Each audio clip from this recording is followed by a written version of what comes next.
up, y'all? You know where to find me in the morning with Britt's Morning Brew Crew. I can't believe this thing went viral. Yeah. That's what we do. That's what we love. Love it. Social butterfly. On 93.9 The Country Moves. That's right. We are live here this morning, and I am so excited because we have Mary with us this morning from Crisis Intervention Service. Mary, how are you this morning? I am doing fabulous. How about you, Britt? You know, I'm not doing too bad this morning. It got a little bit chillier, but, you know, we're in October, so it is one of those things. Yes.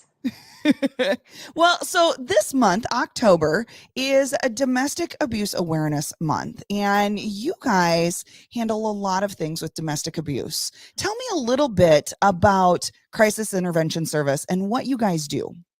So our organization works with individuals, families, communities impacted by domestic violence, sexual assault, homicide, any type of violent crime.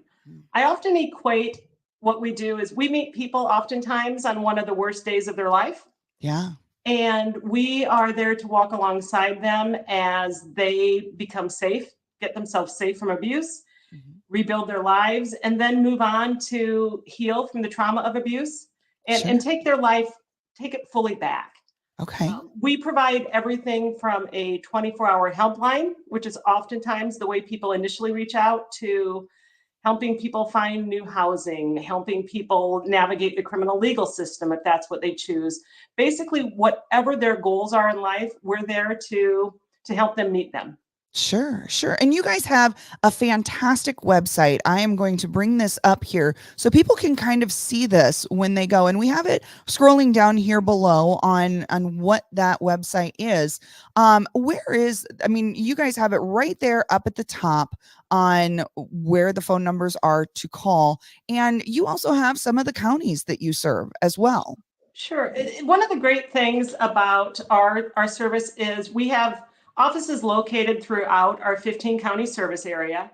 But one of the other things that we do is we have what we call mobile advocacy. So rather than making people figure out, okay, where is their office in Charles City? I don't know where that's at. You can call our office, talk to one of our staff, and we can go to you. And I think that's what's important. We don't want transportation or any of that to be a barrier. So oftentimes our staff will meet victims or family members wherever it's convenient for them. Sometimes it's a coffee shop, sometimes it's a park. So we really want to remove those barriers to accessing services. Sure. And that's fantastic because that is always a little bit nerve-wracking as far as that goes when you're already flustered to begin with. Absolutely. It also reduces some of that stigma because, you know, if everyone in town knows that's the office you go to if you're being abused. Yeah. While there's no shame in being a victim of abuse, there's still some stigma associated with it. So if we're just two people having coffee at the coffee shop, meeting for a caramel roll downtown Osage, then we just help normalize that. Yeah. Which is fantastic. Well, and you know, talking about domestic abuse, you kind of put together some red flags, and like you said, there is no stigma with that, and there's some red flags out there. And what you talk about is, you know, you are a victim with Domestic Abuse Awareness Month. I don't think people realize some things are a red flag that you might not even know.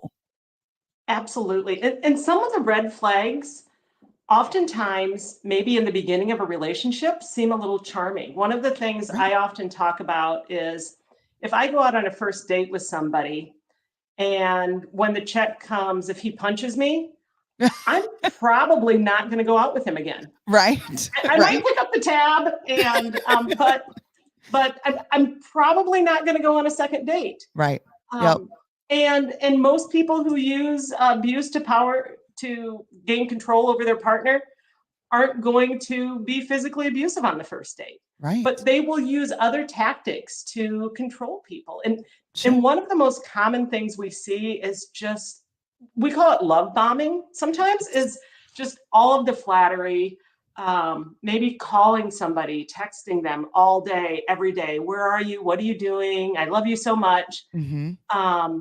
What that often morphs into is it's 4:15. You got off work at 4. Where are you?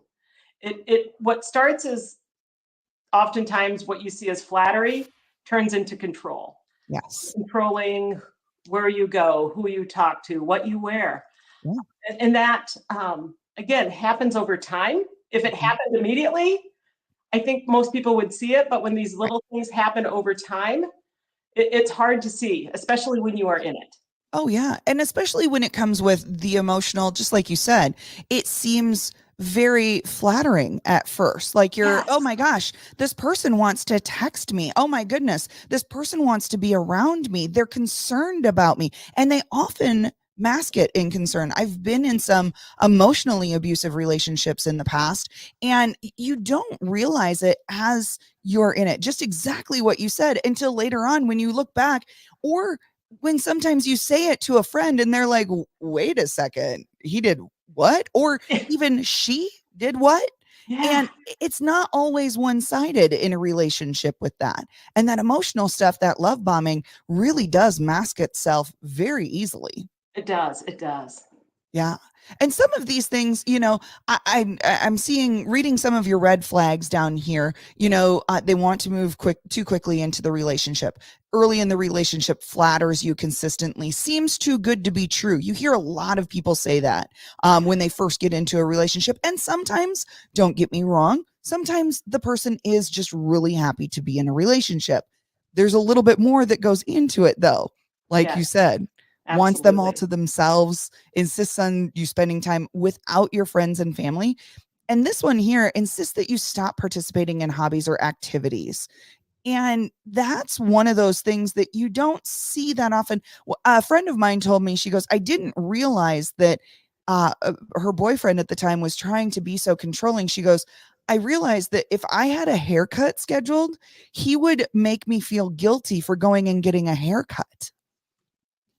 And she goes, until I said it to somebody, she goes, I didn't think it was that bad. I just figured, oh, he wants to spend time with me now. And it was something that it was that subtle. Hmm. And sometimes sometimes she didn't believe that he knew that he was doing that. And there wasn't a lot of other red flags, but I think some people don't realize that they're throwing out red flags either. Exactly. Exactly. And I think oftentimes it is so exciting to be in a new relationship or an ongoing relationship that sometimes you just want to overlook those red flags Right. Yep. until it becomes too much. Right. And what we oftentimes see too is oftentimes family and friends can see those red flags, Mhm. and sometimes family and friends just sit back and say, well, it's not my place to intervene. Right. Or they might say something, and oftentimes what we see is that people will make a choice. Well, I'm going to choose my new partner Right. because this is cool and awesome and you just don't understand. Oh, yes. And Yes. and that actually is one of the scariest portions of a relationship when then you maybe start abandoning your former friends and family Right. to spend all of your time with this new person. Then you lose your support system. You Correct. lose that guidance that, ooh, things look weird. Yeah. And that's when things can really escalate and become dangerous for people. Right. And not only that, but then when you do finally decide to get out, all of a sudden the shame comes in and you're like, "Oh my gosh, I can't believe I got into this situation and I pushed those people away who actually did care about me. How do in the world do I go back to them and tell them that they were right?" Yeah. That shame comes with it, and small towns are easy to throw the shame and blame and guilt button on you. I mean, just because they don't see all the stories, and a lot of relationships, especially with social media now, that look, everybody gives their A game on social media. Nobody shows you the behind the scenes. Nobody True. shows you the B-roll. And so when it looks so perfect on the front, how do you get out of that relationship and then explain yourself? And the one thing, you don't have to explain yourself. Exactly. And that, we talk about the small towns, and Mhm. and there is that, everyone knows everyone's business. And that can be a blessing. So, I mean, it can be because, we often talk about forgiveness. And, if maybe I abandoned my family for a while for this new shiny relationship, most of the time your family and friends are glad to see you back. Glad to see you reaching out for that help and support again, and they're going to be there for you. Yeah. On the flip side, sometimes it's been too long. Sometimes people have watched relationships go too far. Mm-hmm. And what we oftentimes see is people will reach out to us because they don't feel like there's anyone else that will understand, or they have reached out. So the ultimate thing is, at the end of the day, crisis intervention service is that ultimate safety net.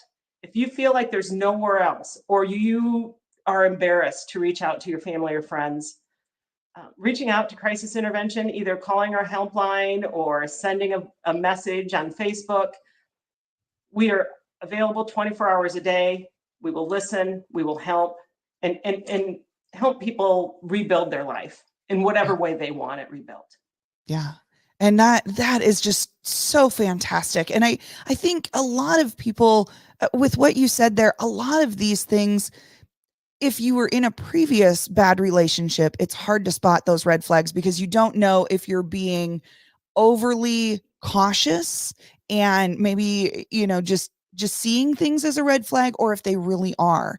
And even to just contact you guys to go through some of that stuff too. I love you guys' tagline on this. We will listen, let us help. And I think it's so fantastic on that. And I think a lot of this starts when we're young. You guys have a great website also that goes for the kids, in that teenage age, to get into some of those healthy relationships. I remember a friend saying to me one time, and I told her, I said, you know what? I just need that guy. There's a spark with that guy. And with the other guy, there's not. And she told me, she goes, you can put jumper cables on a battery backwards and there's still going to be a spark, but you're not going to go anywhere. Yes. It was very, a great acronym on that, or not acronym, a great analogy on that, I should say. Absolutely. And this site, that's not cool.com.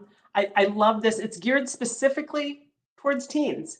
Yeah. And that's, I think, an age group that growing up, we never talked about teen dating violence. Oh, no.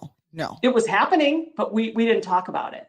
Yeah. And I think it's great. Teens today are talking about it. They are getting help for themselves. They are getting help for their friends. And I think the site designed specifically for teens is so great because, we talk about social media and the amount of control that people will have over their partner. And then the impact of social media. Social media can be fabulous. Yeah, right. It's a great place to learn and connect. It can also be a nightmare if your partner needs passwords to your phone and all your activities, or if someone wants to damage you, they can put out messages on social media. And back in my day, you had to call people on the rotary phone and leave a message on the answering machine. Today, I can tell everyone really on the planet that you're a horrible human being with a click of a button and literally destroy lives. And they don't only have to do it, they can threaten it. And that's part of that control as well, is threatening. If you leave me, if you do this, if you do that, I'm going to tell everybody how bad you really are behind closed doors. Yeah. And you may not be bad at all, but the threat of not being able to have anything other than your voice to prove differently, that's where you guys come in. And that's where you guys help. Yeah.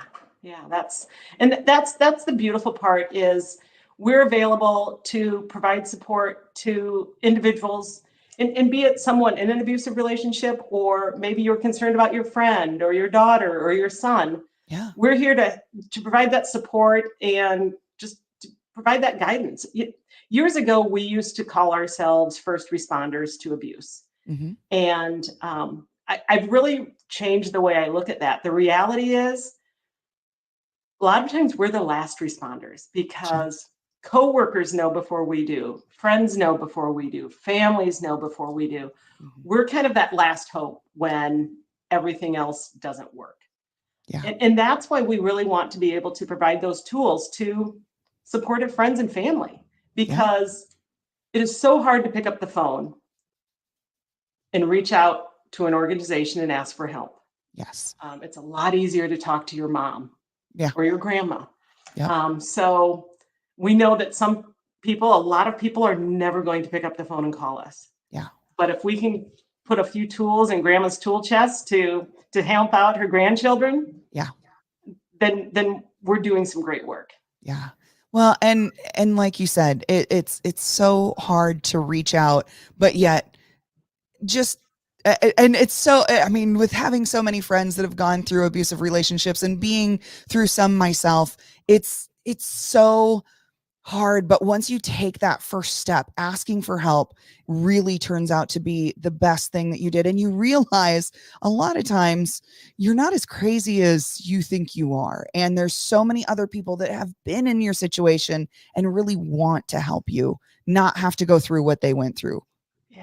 Yeah. And that's the beautiful part is that I think that is one of the perks of living in a small town is that people might know your business, but they're also going to be there to lend a hand if needed, to protect you if needed, and let people help you. That's the best thing we can do.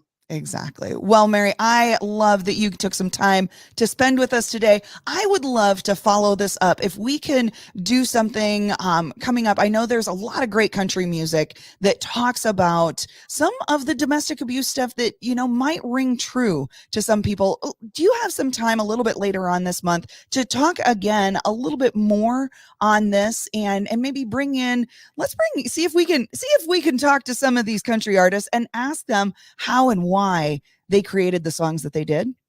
I would love to do that. And that's where there's a handful of songs that I can think of right now that I think are really changing the way the community looks at violence and abuse. They're putting it out there and they're starting conversations. Yeah. And that's why we love country music. Yeah, country music is famous for that because it's real talk. It's not bubblegum. It is literally real talk, and it's it definitely starts the conversation, if nothing else. And I think that that's a great thing here with Domestic Abuse Month, Awareness Month, to be able to start the conversation. Absolutely. Awesome. Well, Mary, I can't wait to talk to you again. Thank you so much for spending some time with us today. Thank you.